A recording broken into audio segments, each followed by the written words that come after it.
Assalamualaikum warahmatullahi wabarakatuh. Selamat siang adik-adik mahasiswa. Pertemuan kita yang ke-10 hari ini kita akan melanjutkan uji minggu, di mana uji ini data ordinal tidak berpasangan berdasarkan besarnya sampel. Nah, ini kita akan bicarakan sampel sedang, itu sampel antara 8 sampai 20. Baik, kita lanjutkan perkuliahan ke-10, pertemuan minggu ke-10 ini, pekan ke-10 ini, kita dengan uji sampel sedang dan nanti dilanjut dengan sampel besar. Sampel sedang ini N2 itu antara 9 dan 20. Ya. Jadi 9 lebih kecil sama dengan N2, lebih kecil sama dengan 20. Jadi antara 9 dan 20. Sampel sedang. Sedangkan sampel besar nanti yang lebih besar dari 20 kita akan bahas di bagian kedua ini dari perkuliahan kita. Nah, prosedur tadi langkah-langkahnya sama ini. Prosedur atau langkah-langkah pemakaian uji medicine ini sama dengan yang sampel kecil. Ya, itu langkah 1 sampai 5 sama. Tetapi langkah ke-6-nya ya, itu berbeda karena penggunaan tabel, yaitu menentukan hipotesis, menentukan unit sampel N-nya dan taraf nyata alfa, yang ketiga membuat tabel operasional, meranking, menentukan N1, N2, R1, R2, menghitung U1, U2, dan menentukan uji U-nya. U-hitungnya yang mana yang digunakan. Sama sampai yang kelima. Tetapi langkah ke-6-nya itu udah kaidah keputusan menggunakan tabel yang lain. Kalau yang sampel kecil tadi, minggu lalu, kita langkah ke-6-nya menggunakan tabel J. Nah, untuk sampel sedang, kita menggunakan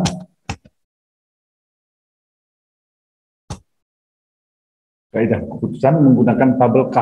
Nah, tabel K ini ada K1, K2, K3, dan K4. Nah, ada 4 K-nya ya. Ada tabel K1, tabel K2, tabel K3, tabel K4. Ini tergantung dari jumlah N-nya ya. Jika U hitung, ini kaidah keputusannya, jika U hitungnya itu adalah U yang terkecil di antara U1 dan U2. Jika U hitung ya lebih besar atau sama dengan U tabel, atau P hitung lebih kecil sama dengan alfa, maka tolak H0 terima H1. Itu kaidah keputusannya. Tapi menggunakan tabel K untuk sampel sedang. Nah, membandingkan P hitung dengan alfa atau alfa per 2 sesuai dengan hipotesis yang digunakan. Nah, kesimpulannya itu didasarkan kepada kaidah keputusan. Seperti sampel kecil juga itu berdasarkan pada kaidah keputusan pada langkah ke-6. Maka kita interpretasikan dengan hipotesis yang telah dirumuskan pada langkah ke-1 di atas. Hipotesis apa? Hipotesis penelitian. Ya, oke. Sekarang kita lanjut contoh soal. Nah, ingat tadi contoh soalnya sama, hanya soal yang kita bicarakan minggu lalu ini adalah kita meneliti tentang ada 2 kelompok tani yang menurut penilaian berbeda dalam keberhasilannya, yaitu kelompok tani maju dan kelompok tani biasa. Nah, seorang mahasiswa ingin meyakinkan apakah penilaian maju dan biasa tersebut ditentukan oleh tingkat adopsi inovasi. Nah, tingkat adopsi inovasi ini diukur menurut tingkat penerapan pancasila. Untuk keperluan tersebut, mahasiswa ini mengambil sampel, ya, sampel apa? Ini sampelnya ada A, ya, sampel A itu ada 1, 2, 3, 4, 5, 6, 7, 8, 9, 10. 10, ya. Sedangkan anggota kelompok tani B itu ada 1, 2, 3, 4, 5, 6, 7. 7. Jadi A-nya ini berubah jadi 10, bukan 6. Ini karena soalnya minggu lalu 6 dan 7 ini A-nya 10 dengan 7. Nah, ujikah apakah penilaian maju dan biasa pada kelompok tani tersebut ditentukan oleh tingkat adopsi inovasi. Nah, ini sama. Soalnya sama, hanya sampelnya berbeda. Sampelnya yang kecil minggu lalu kita bicarakan 6 dan 7, tapi ini 10 dengan 7. Nah, tujuan untuk tujuan penelitiannya adalah sama, untuk membuktikan hipotesis yang dikatakan bahwa Apakah maju dan biasa itu ditentukan oleh tingkat adopsi inovasi. Nah, kita selesaikan sekarang soal itu. Menentukan hipotesis sama dengan hipotesis yang kita rumuskan di sampel kecil. Ya. Kemudian menentukan jumlah unit sampelnya. NA 10, NB 7, alfa 0,05. Nah, kemudian kita buat langkah ketiga, kita buat begini. Tabel operasionalnya sama. A-nya ada 10, sampelnya B ada 7. Kemudian ranking itu 1 sampai NA ditambah NB. Jadi 1 sampai 17 ya rankingnya. Nah, yang mana yang N2? N2 adalah N yang terbesar di antara NA dan NB. Yang mana yang terjadi N2? Ya, yang menjadi N2 yaitu 10 NA. Kalau ini menjadi N2 berarti R2-nya ini. Ya, R2-nya ini. Ini terbalik ya, ini terbalik. Oke, lanjut. Menentukan atau menyusun ranking itu tadi sudah saya katakan bahwa N2 adalah 10 yang terbesar antara N1 dan N2. Ranking 1 sampai dengan N1 tambah N2 jadi 1 sampai 17. Menghitung R1 adalah 76,5, R2 76,5 ya. Nah, sama, 76,5 sebenarnya sama jumlahnya. Menghitung U1 dan U2 dengan rumus ini. Sama rumusnya. U1 ini U1 sama N1 kali N2 tambah N1 kali N1 tambah 1 dibagi 2 kurang R1. Tapi U2 nanti dikurang R2. Sama rumusnya. Ya, dengan yang sampel kecil. Ya. Nah, itu makanya rumusnya sama, hanya saja nanti kaidah keputusan. Nah, lalu kita menentukan U-hitung yang terkecil, sama dengan metode yang sampel kecil tadi juga.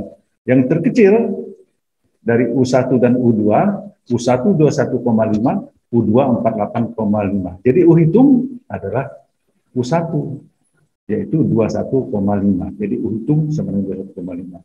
Nah, keputusannya kita menggunakan tabel K dengan mensinkronkan nilai N1, N2, dan alfa. Diperoleh U-hitung 14. Nah, ini. N1 7. N2 10. Nah, ini jalur ini adalah baris N2, ini adalah lajur N1. N1-nya 7, N2-nya 10, turun ke sini, diambil garis potong, mendapat 14. Jadi, U-hitung didapatkan 14. Nah, dari sini kita simpulkan langkah ke-7, membandingkan U-hitung dengan U-tabel. U-hitung, kita tadi mengatakan bahwa U-hitung ada U yang terkecil di antara U1 dan U2. U yang terkecil adalah 21,5. Nah, itu didapatkan U-hitung. U21,5 itu lebih besar dari 14. Nah, maka tolak H0 atau terima H1. Nah, berdasarkan kesimpulan ini, kita menerima H1. Jadi, tingkat adopsi diukur menurut tingkat penerapan panca usaha menentukan penilaian tingkat kemajuan kelompok tani. Jadi, tingkat kemajuan kelompok tani itu ditentukan oleh tingkat adopsi, kesimpulannya. Tingkat adopsi itu penerapan panca usaha. Nah, jadi di sini bahwa kemajuan kelompok tani itu ditentukan oleh tingkat adopsi. Nah, ini tentang sampel sedang. Nah, dari sini bisa kita petik apa itu interpretasi kita bahwa semakin banyak sampel, semakin mungkin hipotesis itu diteliti. Makanya kalau kita ada penelitian, kita tidak boleh pelit dengan sampel, diperbesar. Semakin besar sampel, semakin besar untuk kemungkinan suatu hipotesis kita diterima. Nah, sekarang bagaimana dengan sampel besar? Nah, tentu begitu juga. Nah, sampel besar sama, langkah 1 sampai dengan 5 sama dengan langkah sampel kecil dan sampel sedang. Jadi menentukan hipotesis, menentukan N1, N2, N-nya, alfanya, kemudian membuat tabel operasional, menguji U, ya, U-hitung, cari U1, U2, menentukan U1, di antara U1 dan U2 yang terkecil itu adalah U-hitung. Baru kaidah keputusan. Kaidah keputusannya itu yang berbeda lagi. Itu di langkah yang ke-6. Ini sama. Ya. Nah, kemudian langkah ke-6 untuk sampel besar, itu kaidah keputusan menggunakan tabel A, tabel Z. dengan terlebih dahulu menghitung ini. Z hitung sama dengan U min mu U di bagian simpangan baku untuk U. Mu U itu sama N1 kali N2 per 2. Nah, simpangan baku U akar dari N1 kali N2 kali N1 tambah N2 tambah N1 dibagi 12. 12 ini adalah ketentuan konstan. Ya, ini rumusnya. Jadi kalau ada keputusan itu kalau kita sudah sampai di langkah 1 sampai 5 untuk sampel besar, ya, lebih besar dari 20, sampel lebih besar dari 20, kita kaidah keputusannya menggunakan tabel A. Dengan terlebih dulu kita menghitung Z hitung dengan rumus ini, kemudian jika Z hitung itu lebih besar sama dengan Z tabel atau P hitung lebih kecil sama dengan alfa, tolak H0 terima H1. Nah, kita bandingkan P hitung dengan alfa atau alfa per 2 sesuai dengan hipotesis. Tapi pada umumnya hipotesis kita satu arah. Jadi alfanya tidak dibagi dua. Kesimpulan didasarkan kepada kaidah keputusan, maka diinterpretasikanlah dengan hipotesis yang telah dirumuskan pada langkah ke-1 di atas. Ini sama, yang ke-7 ini sama. Berbedaannya sampel kecil, sampel besar, sampel sedang dan sampel besar itu adalah pada kaidah keputusan yang menggunakan tabel J, ya, kemudian tabel K dan tabel Z. Kesimpulannya sama berdasarkan kaidah keputusan itu. Nah, sekarang contoh soal. Soal sama tetapi N berbeda. Sekarang kita buat NA-nya 12, NB-nya 21. 21 kan? Jadi NB-nya itu berapa? NA, NB. Berarti N2 yang mana? N2-nya itu ada NB. Nah, karena N2 itu adalah N yang terbesar di antara kedua sampel itu. Yang terbesar ada 21. Jadi N2 adalah NB. Jadi N2 sama dengan 21. Nah, N1 12. Nah, ini contoh soalnya, ya. Datanya soal yang sama, datanya berbeda. Di mana NA ada 12, NB-nya ada 21, ya. Oke, kita selesaikan ini. Sama hipotesisnya dengan langkah apa? Langkah di uji sampel kecil, sampel sedang, kemudian langkah keduanya juga sama, ya. Setelah kita menentukan hipotesis, langkah keduanya menentukan unit sampelnya, taraf nyatanya, ya. Kemudian baru kita, nah, di sini juga kita menentukan yang mana yang N2, mana yang N1, mana yang R1, mana yang R2. Baru kita buat sekarang tabel personalnya begini, ya. Nah, ini karena panjang, jadi ada dua lembar ini, ya. Jadi ranking seperti ranking sama, ranking itu mulai 1 sampai dengan N1, NA tambah NB. Jadi berapa NA dan NB? Ya. 21 ditambah berapa? 12. Jadi 33. Ya, rankingnya sampai 33. 12 pada 1. Jadi rankingnya 33. Jadi ini yang RNB ini ada R2, ini jadi R2. Jadi didapatlah R1 154 dan R2 406,5. R1 udah 104,5. Oke. Nah, sekarang setelah kita menentukan N2-nya, kemudian N1 rankingnya, kemudian kita menentukan R1, R2 udah kita dapatkan, kita menggunakan rumus U1 dan U2 seperti halnya rumus yang kita gunakan pada sampel kecil dan sampel sedang. Nah, didapatkanlah U1 175,5. Nah, begitu juga untuk U2 didapatkan 76,5. Nah, di dalam menentukan U hitung sama dengan untuk sampel kecil, sampel sedang, ya. Nah, yaitu U yang terkecil di antara U1 dan U2. U hitung adalah U yang terkecil di antara U1 dan U2. Maka U hitung adalah 76,5. 76,5 kan lebih besar, lebih kecil dari 175,5. Nah, keputusannya, nah, karena menggunakan tabel A tadi, kita harus menghitung dulu. Ya. Tabel A itu kan tabel Z. Hitung dulu mu U-nya N1 kali N2 per 2. Hasilnya 126. Kemudian simpangan baku untuk U dengan rumus tadi ini didapatkan 26,7208. Sehingga Z hitung diperoleh dengan rumus ini min 1,8525.